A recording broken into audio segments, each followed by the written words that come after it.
जी नमस्कार, मैं संदीप सिवात स्वागत करता हूं आप सभी प्रिय विद्यार्थियों का आपके अपने YouTube channel star IQ education में। कैसे हैं आप और आपका परिवार? उम्मीद करता हूं बहुत अच्छे होंगे, स्वस्थ होंगे और इस लॉकडाउन के समय बच्चों आप अपना कीमती समय पढ़ाई को भी अवश्य दे रहे होंगे।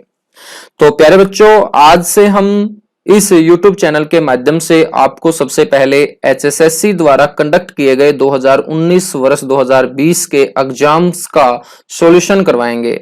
तो बच्चों, ये जो एग्जाम का सॉल्यूशन करवाने का मेन पर्पज है मेरा, वो ये है कि आपको मैं HSSC के एग्जाम पैटर्न को थोड़ा सा समझा पाऊं, क्योंकि बहुत सारे बच्चों के मैसेज आते हैं, बहुत सारे बच्चे ऑनलाइन क्लास में भी कमेंट करके बोलते रहते हैं कि सर हम इतनी मेहनत करते हैं, 6 से 7 घंटे हम पढ़ रहे हैं, लेकिन फिर भी हमारा इंडिया जीके हरियाणा जीके के अंदर स्कोर अच्छे तरीके से नहीं जा पा रहा है, हम एक स्कोर के ऊपर ही अटके हुए हैं, तो हमें अच्छे तरीके से इंप्रूवमेंट अपने अंदर नजर नहीं आ रही है, हालांकि हम मेहनत भी कर रहे हैं।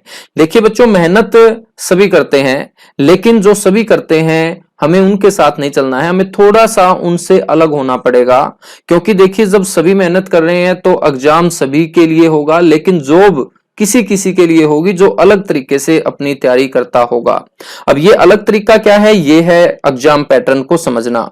बहुत सारे बच्चे जिनका स्कोर नहीं बन रहा होगा, मेरे हिसाब से वो तैयारी कर रहे हैं 2015, 2016, 2017, 2018 के एग्जाम पैटर्न पर। HSSC द्वारा इन 4 वर्षों में जितने भी एग्जाम लिए गए हैं वो आपने खुद भी देखा होगा कि इतने अच्छे लेवल के नहीं थे जो आज हम एग्जाम देख रहे हैं। आज का मतलब है 2019 2020 के अंदर जितने भी एग्जाम हुए हैं। तो बच्चों, अब आपको यदि अच्छा स्कोर करना है तो आपको थोड़ा सा अपने तैयारी का ढंग बदलना पड़ेगा, एग्जाम पैटर्न को समझना होगा। 2019-20 एग्जाम पैटर्न के ऊपर आप चलिएगा, तब जाके बच्चों आगामी परीक्षाओं के अंदर आप एक अच्छा स्कोर करके अपनी जॉब को प्राप्त कर सकते हैं।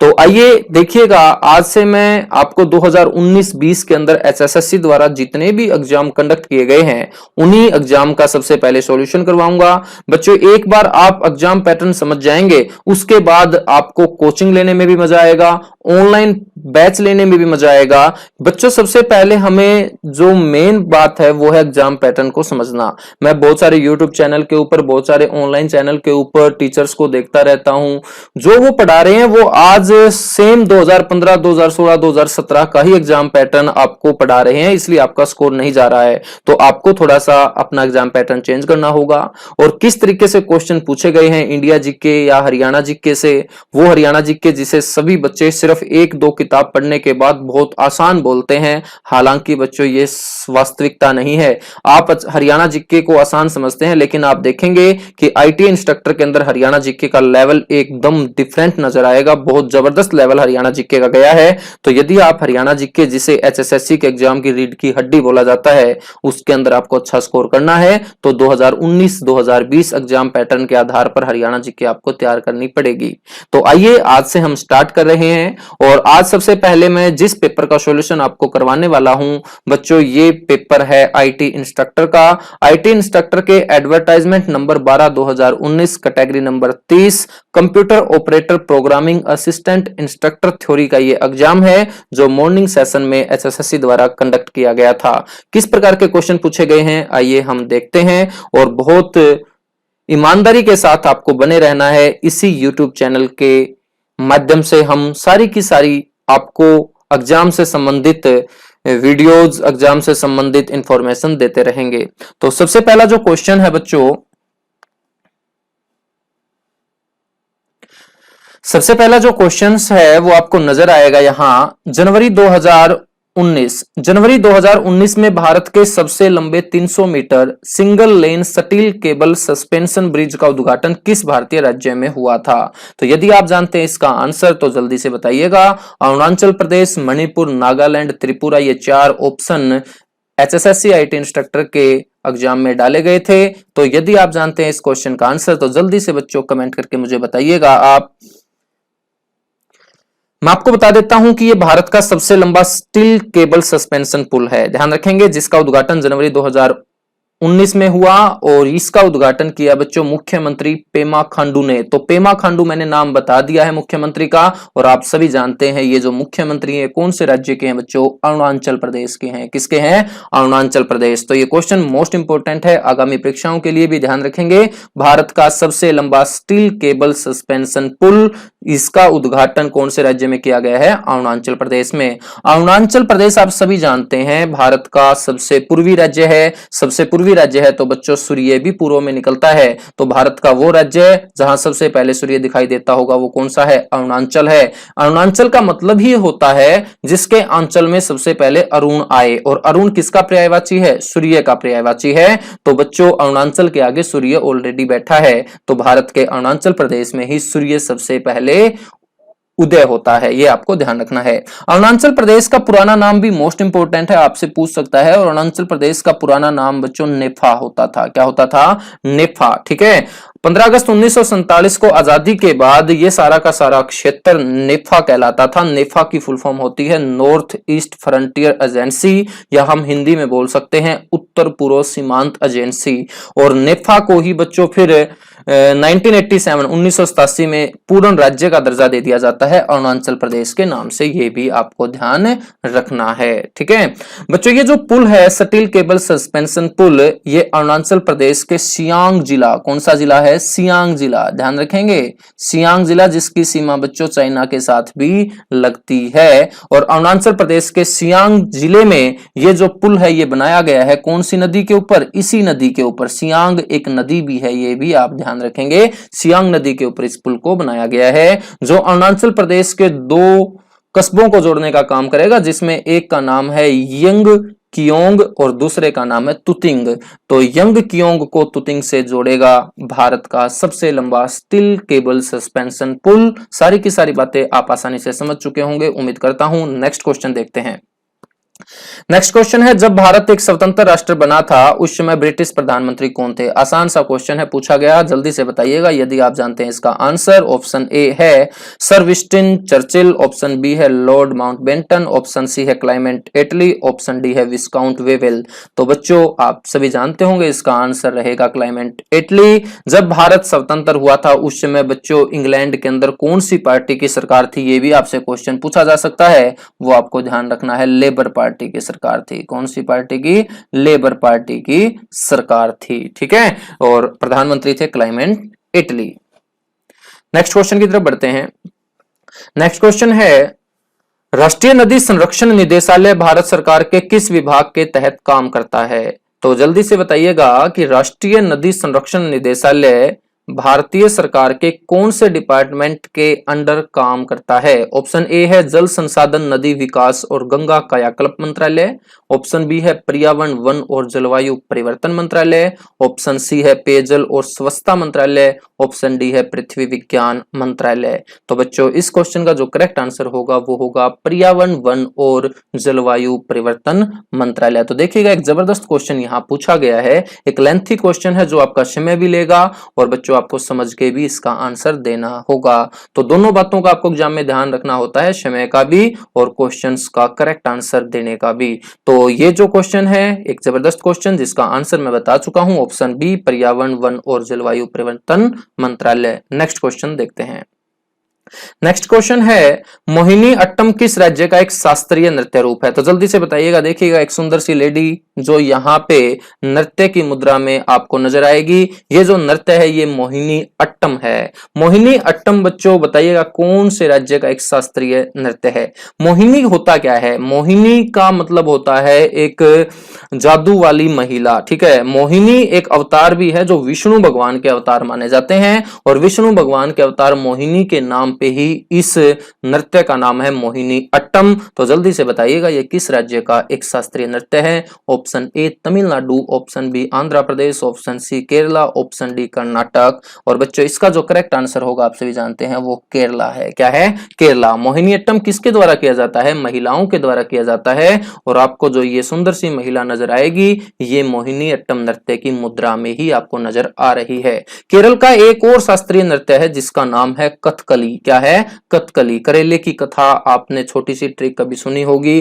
तो बच्चों केरल के ये दो प्रसिद्ध शास्त्रीय नृत्य आपको ध्यान रखने हैं, एक कथकली, एक मोहिनी अट्टम। बच्चों थोड़ा सा और मैं जो बाकी बचे हैं राज्य उनके बारे में अवगत करवाऊं तो तमिलनाडु का एक मोस्ट इंपोर्टेंट शास्त्रीय नृत्य जो एग्जाम के अंदर बार बार पूछा जाता है वो है भरतनाट्यम। क्या है? भरतनाट्यम। तो मैं यहां लिख भी देता हूं, भरतनाट्यम किसका शास्त्रीय नृत्य है बच्चों? वो है आपका तमिलनाडु का। और ये जो है ये नृत्य का सबसे पुराना रूप भी माना जाता है। सेकंड जो है आंध्र प्रदेश। आंध्र प्रदेश का मोस्ट इंपोर्टेंट है कुचिपुड़ी। कौन सा?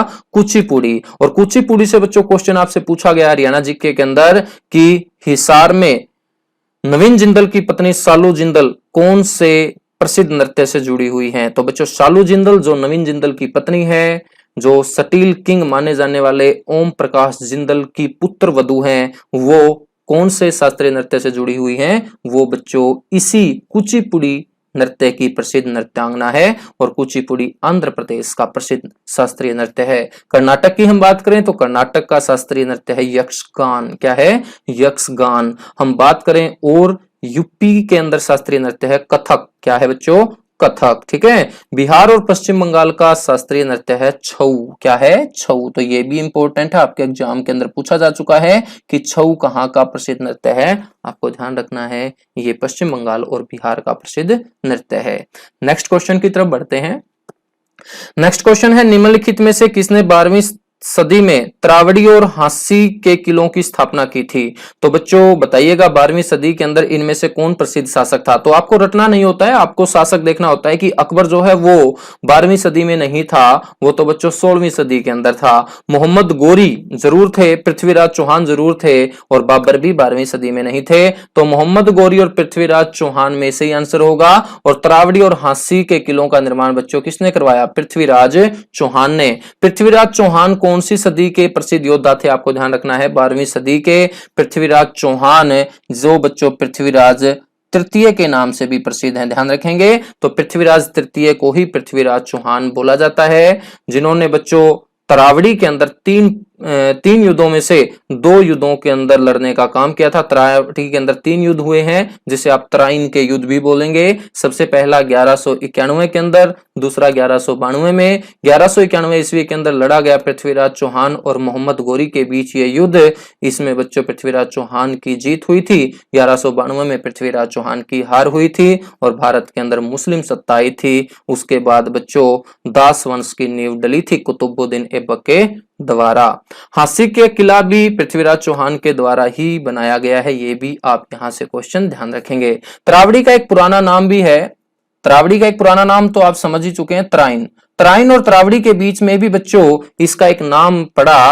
और वो नाम क्यों पड़ा? क्योंकि यहाँ पे औरंगजेब के एक पुत्र आजम का जन्म हुआ था और आजम का जन्म होने के कारण इस तराइन का नाम चेंज करके आजमाबाद कर दिया गया था। क्या कर दिया गया था? आजमाबाद। और आजमाबाद इसका नाम क्यों पड़ा? क्योंकि ये आजम के कारण आबाद हुआ था। यानी कि कोई भी शहर जिसके पीछे आबाद जुड़ा है वो आबाद इसलिए हुआ है क्योंकि उसके आगे वाला आदमी इस धरती के ऊपर आया है। जैसे फतेहाबाद की बात करें तो फतेह के कारण आबाद हुआ है, यदि ना होता फतेह तो कभी ना आबाद होता फतेहाबाद। ध्यान रखेंगे। एलनाबाद आपने सुना होगा, एलना के कारण आबाद हुआ है। फिरोजाबाद आपने सुना होगा, फिरोज शाह के कारण आबाद हुआ है। तो आजमाबाद आजम के कारण आबाद हुआ और ये आजमाबाद बच्चों किसका पुराना नाम है? तरावड़ी का ही पुराना नाम है। तो आसानी से आपके सारी की सारी बातें समझ में आ रही होगी। फिर भी किसी बच्चे का कोई डाउट रहता है तो आप वो कमेंट करके डाउट मेरे से क्लियर कर सकते हैं। बच्चों डाउट क्लियर करने के लिए आपको और बहुत सारे हम यहाँ पे माध्यम प्रोवाइड करवा रहे हैं। हमारा फेसबुक ग्रुप भी है, वो भी आप ज्वाइन कर सकते हो। टेलीग्राम चैनल भी है इसी नाम से जो आपको यूट्यूब चैनल के ऊपर नजर आ रहा होगा, स्टार IQ एजुकेशन। यहाँ पे भी आप अपना कोई भी डाउट किसी भी टाइम मैसेज करके कवर या क्लियर कर सकते हैं। नेक्स्ट क्वेश्चन देखते हैं। नेक्स्ट क्वेश्चन है, हरियाणा के फतेहाबाद शहर की स्थापना किसने की और अपने बेटे के नाम पर उसका नाम किया? तो ध्यान रखेंगे बच्चों, फतेहाबाद, ध्यान रखेंगे कि फतेह हुआ है तभी तो क्या हुआ है, ये आबाद हुआ है, लेकिन ये फतेह किसका बेटा था? ये फतेह था बच्चों फिरोज शाह तुगलक का। ध्यान रखेंगे, तो फिरोज शाह तुगलक के पुत्र का जन्म हुआ था 1351 ईस्वी में। ध्यान रखेंगे 1351 ईस्वी में, और 1352 ईस्वी में फिरोज शाह तुगलक ने ही इस क्षेत्र को क्या है बसाने का काम किया था, और 1352 में ही हम पढ़ते हैं फतेहाबाद की क्या की गई थी? स्थापना की गई थी। 1351 में पुत्र पैदा हुआ, 1352 के अंदर प्रथम जो बर्थडे आया फतेह का, तो प्रथम बर्थडे पे बच्चों फतेह को यही गिफ्ट मिला था और फतेहाबाद बसा दिया गया था 1352 ईस्वी में। ये भी आपको ध्यान रखना है। फतेहाबाद का जो पुराना नाम है बच्चों वो भी आपको ध्यान रखना है। फतेहाबाद का पुराना नाम था इंकदार। क्या था? इंकदार। अब फतेहाबाद का पुराना नाम इंकदार हमें कहां दिखाई दिया? ये हमें दिखाई दिया पाणिनि की एक प्रसिद्ध पुस्तक अष्टाध्यायी में। पाणिनि की संस्कृत की एक प्रसिद्ध पुस्तक अष्टाध्यायी के अंदर ही फतेहाबाद को इंकदार के नाम से पहचाना गया है। ये आपको ध्यान रखना है। आज फतेहाबाद को हरियाणा की गुलाबी नगरी, हरियाणा की उदय नगरी के नाम से भी जाना जाता है। तो इसका जो करेक्ट आंसर होगा वो होगा फिरोज शाह तुगलक। फिरोज शाह तुगलक द्वारा हरियाणा के अंदर 3 शहरों की स्थापना की गई, जिसमें एक है फिरोजाबाद हरनी खेड़ा जो सिरसा के अंदर है, एक है बच्चों फतेहाबाद और एक है हिसार, और इन तीनों में सबसे पहले बसाया गया था फतेहाबाद को।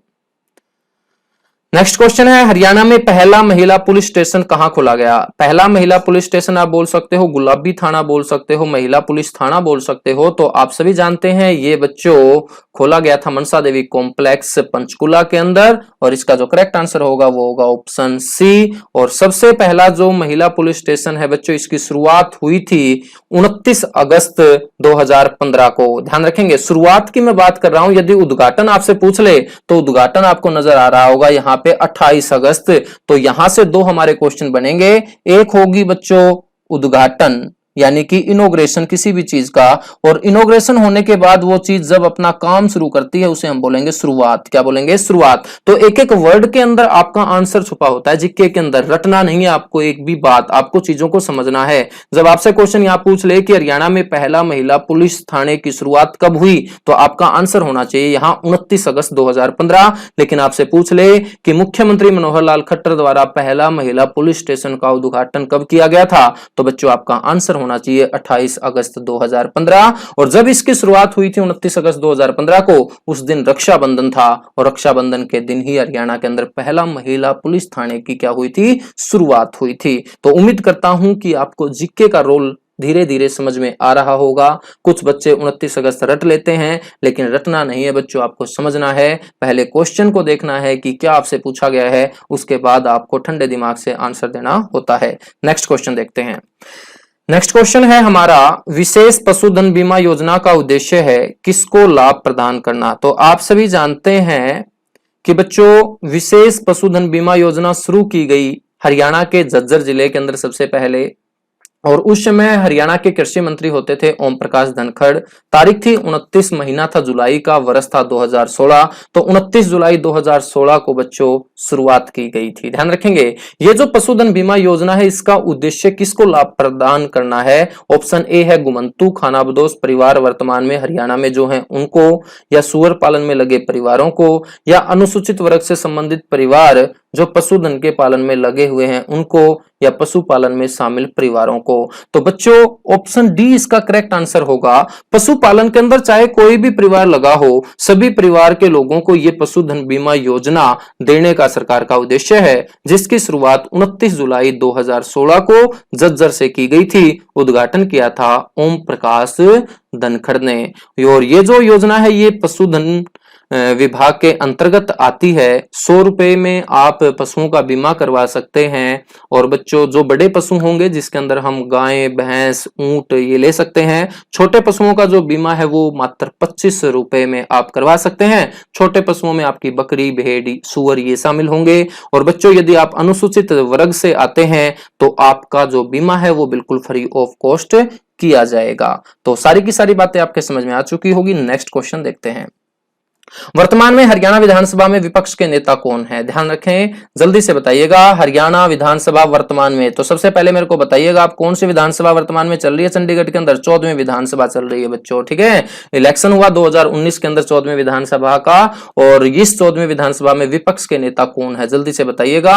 ऑप्शन ए है श्री अभय सिंह चौटाला, श्री संतोष यादव, श्री भूपेंद्र सिंह हुड्डा, श्री ज्ञानचंद गुप्ता। तो ज्ञानचंद गुप्ता आपको आंसर नहीं देना है, क्योंकि ज्ञानचंद गुप्ता तो बच्चों सत्ता पक्ष के नेता है, यहां विपक्ष पूछा गया है, और विपक्ष हमेशा बच्चों किसी भी विधानसभा के अंदर दूसरी सबसे बड़ी पार्टी होती है। और आप सभी जानते हैं इस समय हरियाणा के अंदर दूसरी सबसे बड़ी पार्टी है कांग्रेस, जिसने बच्चों सबसे ज्यादा सीटें जीतने का काम बीजेपी पार्टी के बाद किया है, ध्यान रखेंगे। और विपक्ष के जो नेता हैं कांग्रेस के भूपेंद्र सिंह हुड्डा हैं, ध्यान रखेंगे। ऑप्शन सी इसका करेक्ट आंसर होगा।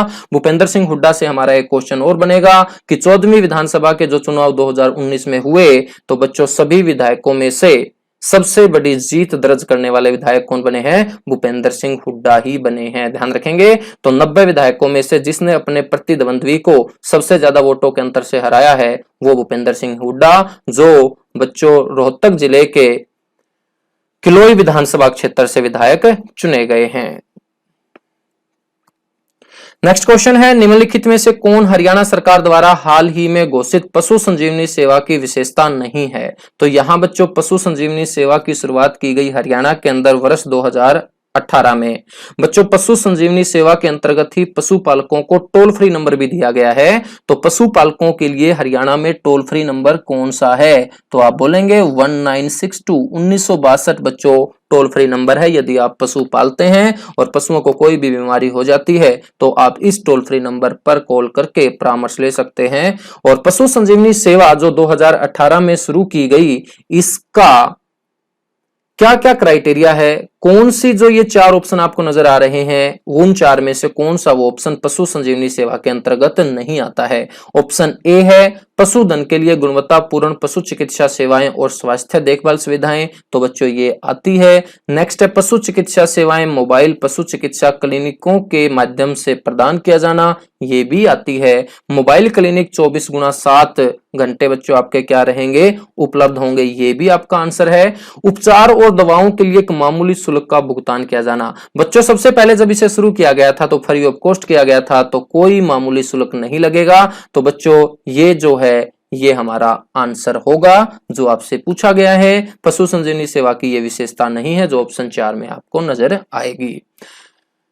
नेक्स्ट क्वेश्चन है, दीनबंधु हरियाणा ग्राम उदय योजना के तहत हरियाणा सरकार ने शहरी क्षेत्रों के साथ साथ सम मूल्य पर आवश्यक शारीरिक सामाजिक और आर्थिक अवसंरचना सुविधाएं प्रदान करके जिनकी आबादी के बीच है लगभग 1500 गांवों को विकसित करने का प्रस्ताव किया है। तो इतना बड़ा क्वेश्चन आईटी इंस्ट्रक्टर के अंदर आप देखिएगा समय लेगा।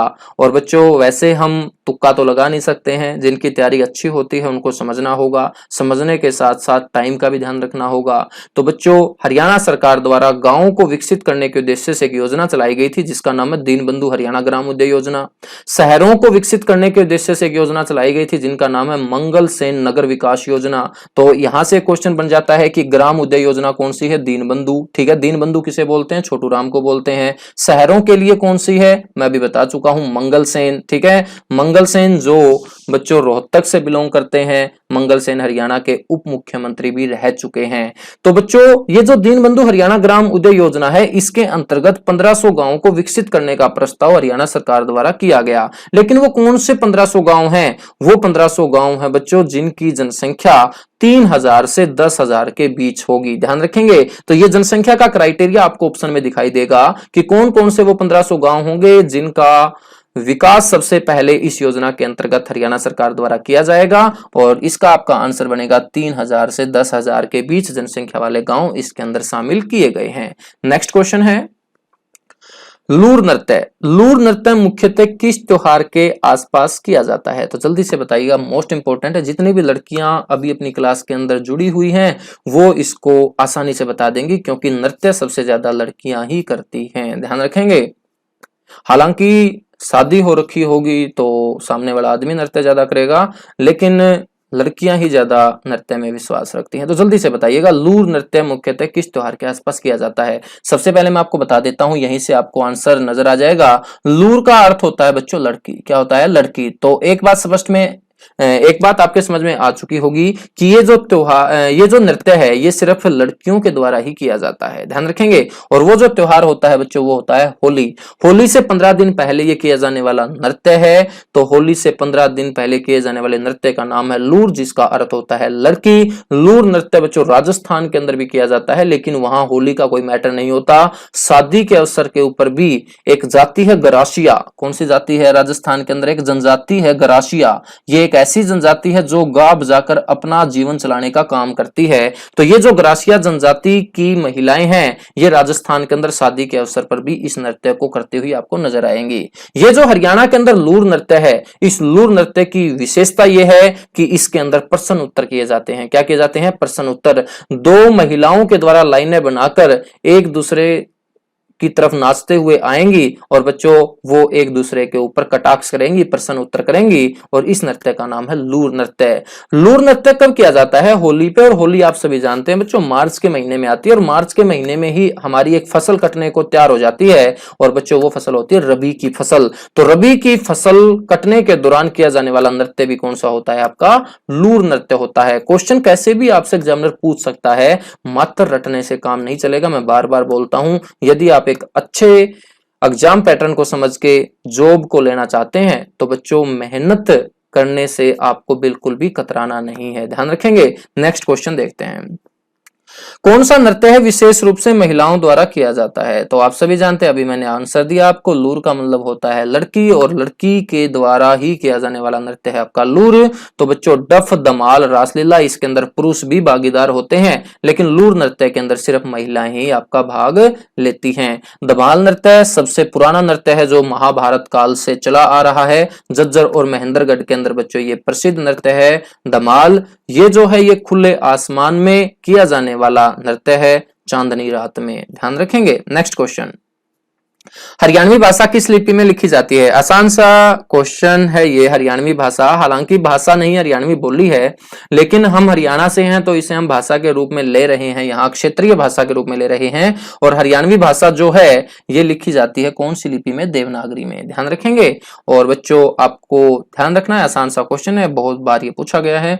नेक्स्ट क्वेश्चन है, कौन एक बहुत मशहूर व्यंग्यकार हैं जो शुरू शुरू में अपने सारे चुटकुले शुद्ध हरियाणवी में कहते थे और उनके चुटकुले हरियाणा की ग्रामीण संस्कृति से जुड़े होते हैं? ऑप्शन ए है दयाचंद मायना, ऑप्शन बी है बाजे भगत, ऑप्शन सी है सुरेंद्र शर्मा, ऑप्शन डी है मुरारी लाल शर्मा।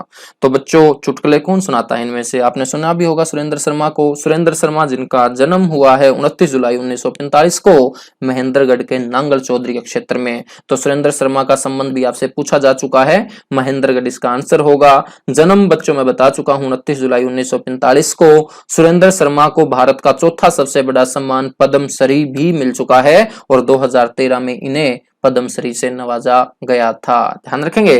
दयाचंद मायना, जिसे हरियाणा का जॉन मिल्टन बोला जाता है, ये रोहतक जिले के मायना गांव से आते हैं, और हरियाणा से एकमात्र ऐसे कवि हैं जिन्हें राष्ट्रीय कवि का दर्जा प्राप्त है। ये भी आपको ध्यान रखना है, दयाचंद मायना को राष्ट्रीय कवि का दर्जा प्राप्त है, ये हरियाणा के एकमात्र ऐसे कवि हैं। बाजे भगत सोनीपत के सिसाना गांव से संबंध रखते हैं, प्रसिद्ध सांगी हुए हैं बाजे भगत। तो इस क्वेश्चन का आंसर तो आपके सामने मैं पहले ही रख चुका हूं, सुरेंद्र शर्मा करेक्ट आंसर होगा। नेक्स्ट क्वेश्चन है, हरियाणा राज्य पूर्व दिशा में किस नदी के साथ जुड़ा हुआ है? तो बच्चों कौन सी दिशा पूर्व होती है, कौन सी पश्चिम होती है, पहले तो आपको यह समझना होगा। तो पेपर के ऊपर यदि आप काम करते हैं और यदि जिस हाथ से आप काम करते होंगे वो हाथ आपका राइट हैंड है, तो राइट हैंड वाली दिशा हमेशा बच्चों पूर्व होती है, लेफ्ट हैंड वाली दिशा हमेशा पश्चिम होती है। जिस साइड आपका सिर होगा वो हमेशा उत्तर होगा, जिस साइड आपके पैर होंगे, चरण होंगे, वो हमेशा दक्षिण दिशा होती है, ध्यान रखेंगे। तो पेपर के ऊपर आसानी से आप दिशा को ध्यान रख सकते हैं कि सुल्टा हाथ राइट हैंड, दायां हाथ आपका पूर्व, उल्टा हाथ लेफ्ट हैंड, बायां हाथ आपका पश्चिम, जिस साइड आपकी मुंडी है, मुंडी का मतलब सिर है बच्चों, वो दिशा आपकी उत्तर होगी। जिस साइड आपके चरण है बच्चों वो हमेशा दक्षिण होगी। तो बच्चों आप सभी जानते हैं इस दिशा में एक नदी बहती है जिसका नाम है यमुना। तो हमारा करेक्ट आंसर होगा यमुना नदी। यमुना नदी के इस साइड है बच्चों उत्तर प्रदेश, इस साइड है हमारा हरियाणा। तो यमुना नदी हरियाणा और उत्तर प्रदेश के बीच क्या बनाती है, सीमा भी बनाती है, बॉर्डर भी बनाती है। और वो बॉर्डर बनता है बच्चों कितने किलोमीटर का, जितने किलोमीटर यमुना बहती होगी हरियाणा में, और वो बहती है 320 किलोमीटर। तो सारे के सारे क्वेश्चन मैं आपको कवर करवा चुका हूं। यमुना नदी का एक दूसरा नाम भी है कालिंदी। क्या है, कालिंदी।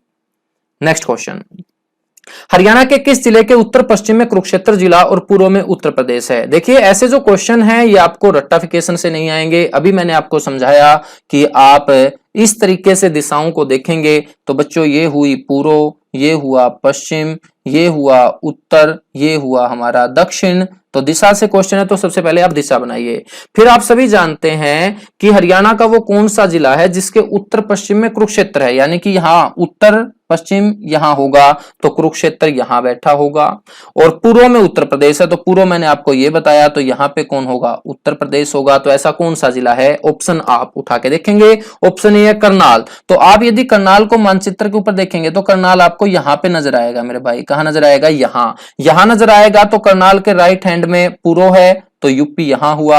और बच्चों करनाल के ये जो दिशा होगी कुरुक्षेत्र वाली, ये कौन सी होगी, उत्तर पश्चिम होगी। तो हरियाणा का वो जिला कौन सा है जिसके उत्तर पश्चिम में कुरुक्षेत्र और पूर्व में उत्तर प्रदेश है। तो आसानी से समझ में आया होगा, वो जिला है आपका करनाल। ठीक है, फिर भी यदि कोई डाउट रह जाता है तो मैंने आपको बताया है कि आप star IQ education Facebook group को भी ज्वाइन कर सकते हैं, फेसबुक पेज को भी ज्वाइन कर सकते हैं, टेलीग्राम चैनल को भी आप ज्वाइन कर सकते हैं।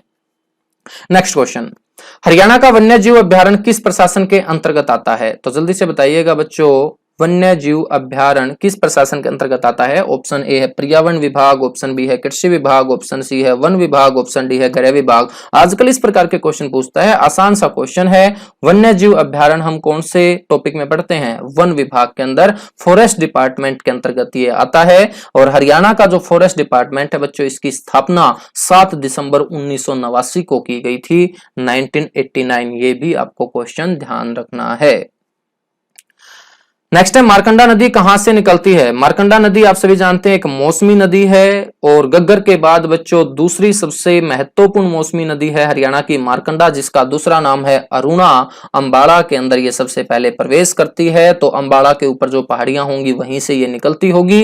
और अंबाड़ा के ऊपर कौन सी पहाड़ियां हैं, शिवालिक पहाड़ियां हैं। तो मारकंडा नदी का जो उद्गम स्थल है वो शिवालिक पहाड़ी है, ये आपको ध्यान रखना है।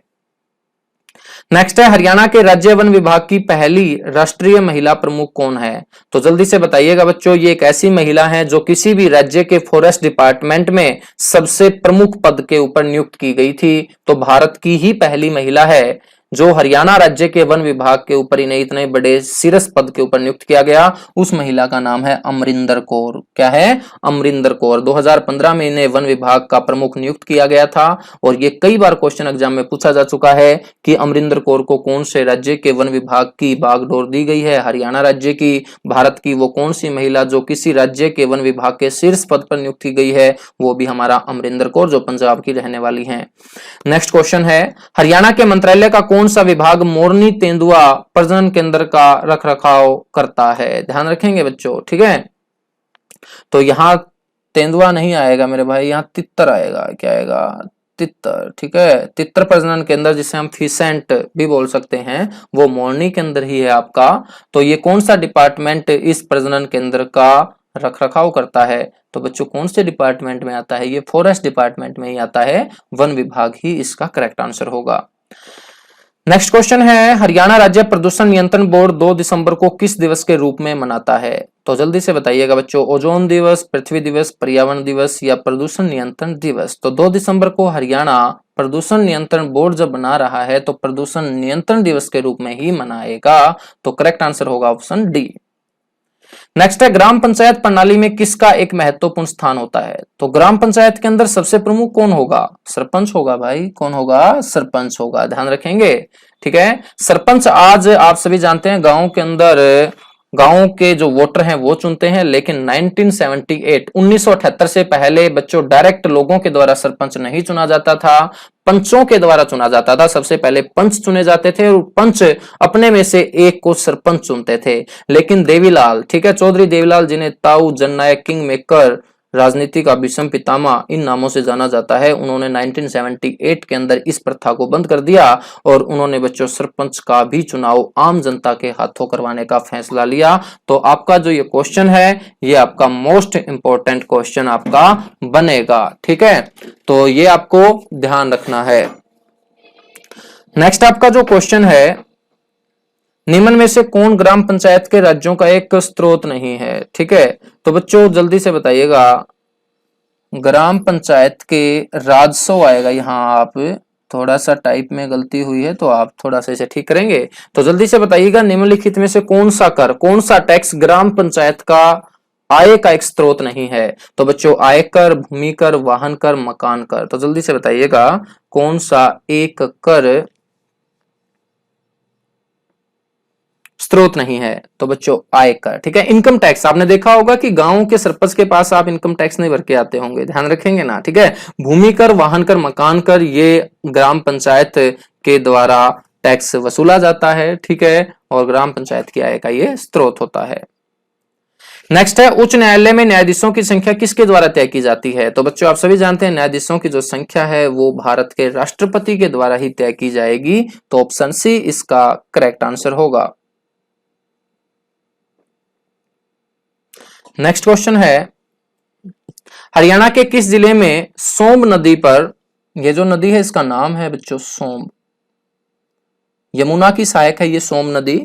सोम नदी के किनारे पर पथराला बैराज, पथराला बांध बनाया गया है एक, ठीक है, जिसका निर्माण 1875-76 में किया गया था। 1875-76 में बना हुआ ये पथराला जो बैराज है ये चैक टाइप का है। तो एग्जाम के अंदर कई बार आपसे ये भी पूछा गया होगा कि चैक बांध कौन सी नदी पे है। चैक कोई बांध का नाम नहीं है, ये बांध का टाइप होता है। काम चलाऊ मिट्टी से बना हुआ डैम ही चैक डैम कहलाता है। और ये जो काम चलाऊ मिट्टी से बनाया गया बांध ये यमुनानगर के पथराला गांव में बनाया गया बच्चों। और इस पथराला गांव के अंदर जो नदी आती है वो कौन सी नदी आती है, सोम नदी आती है। तो पथराला गांव का नाम है और ये कौन से जिले का गांव है, यमुनानगर का। तो करेक्ट आंसर होगा यमुनानगर। इसकी डेट भी मैं आपको बता चुका हूं, 1875-76 के अंदर इसे बनाया गया था। हरियाणा सरकार ने राज्य के छात्रों की मदद करने के उद्देश्य से किस नाम से एक मोबाइल ऐप लॉन्च किया है। तो आप सभी जानते हैं हरियाणा सरकार ने स्कूल और कॉलेज के छात्रों की मदद करने के उद्देश्य से बच्चों एक मोबाइल ऐप लॉन्च किया। उस मोबाइल ऐप का नाम बताइएगा जल्दी से। ऑप्शन ए है शिक्षा की यारी, शिक्षा सेतु, शिक्षा बंधु, शिक्षा विद्यार्थी। और बच्चों आसानी से आपने सुना होगा इस नाम को, शिक्षा सेतु हमारा करेक्ट आंसर होगा। इस ऐप का फायदा क्या है, इस ऐप से स्कूल और कॉलेज के छात्र बच्चों एडमिशन भी ले सकते हैं, ठीक है। एडमिशन के साथ साथ जितनी भी पुरस्कार राशि हरियाणा सरकार के द्वारा कॉलेज और स्कूल के छात्रों को मिलती है वहां पर भी आप रजिस्ट्रेशन कर सकते हैं। जितनी भी स्कॉलरशिप होगी वो सारा का सारा काम ऑनलाइन वगैरह होगा। तो बहुत सारा शिक्षा के क्षेत्र में छात्रों की मदद करने के लिए ऐप लॉन्च किया गया है। आगे यहाँ पे आप एडमिशन भी डायरेक्ट ले पाएंगे, अपनी फीस भी डिपॉजिट करवा पाएंगे। नेक्स्ट क्वेश्चन है, तो बच्चों नेक्स्ट क्वेश्चन है नेक्स्ट क्लास के लिए, ठीक है।